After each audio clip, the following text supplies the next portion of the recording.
Collider fans, John Roca, the producer of Collider Heroes here. Well, the much-anticipated Avengers 4 trailer dropped this morning, and the world is losing their frickin' mind.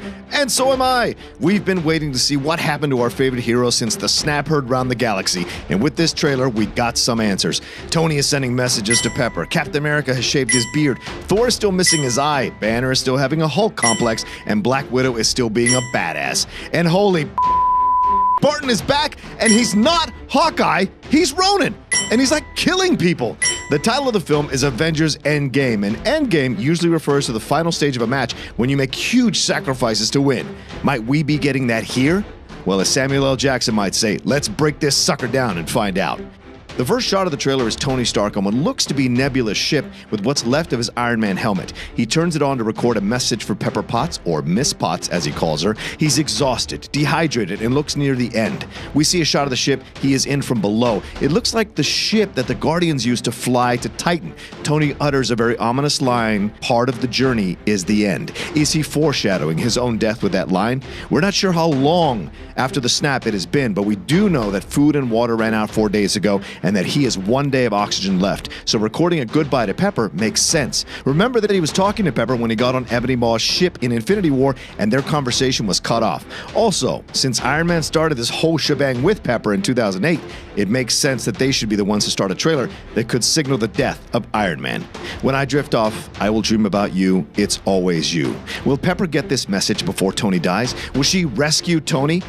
Wait, Outlaw, did you say rescue? Why, yes, I did. Well, Rescue is the name of Pepper Potts' character in the comics when she dons her own Iron Man armor. We've already seen pictures appear online of Gwyneth in her rescue outfit, so will she get this message and save Tony in time?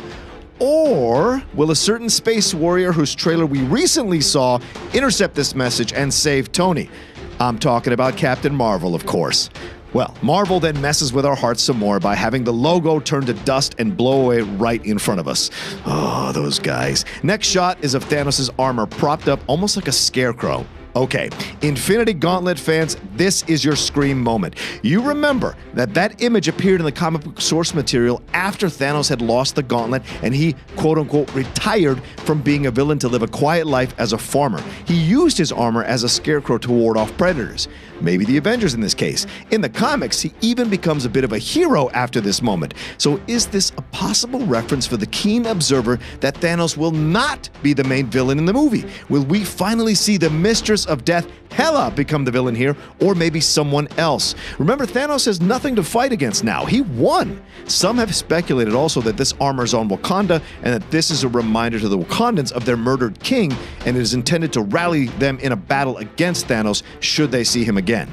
We shall see. Hey, I wouldn't mind seeing M'Baku again, that's for sure. We also see Thanos walking with the gauntlet still fused to his hand and running his fingers over the crops in a blatant Gladiator reference. And remember that Russell Crowe's Maximus only had visions of that moment happening after he died and was entering Valhalla.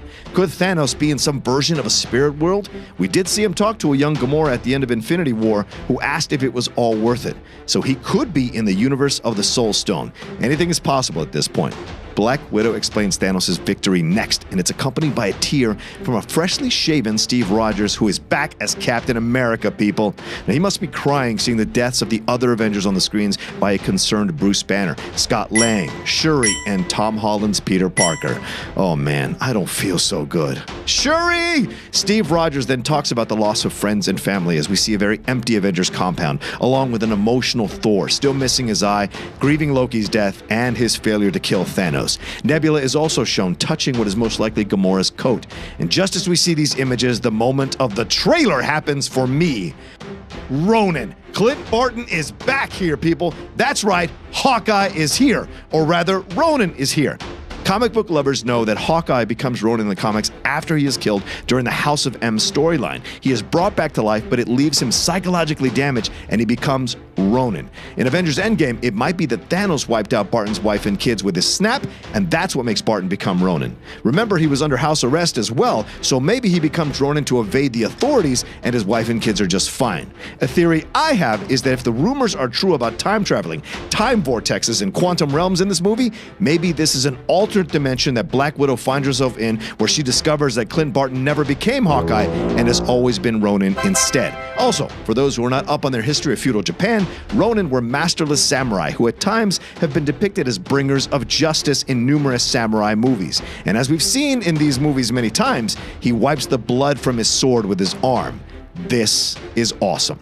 Now, next we go to Steve Rogers, Captain America, who flips open his old compass with a picture of Peggy Carter still firmly planted in there. Does this mean that he is using her as motivation to remind himself of what he was supposed to stand for?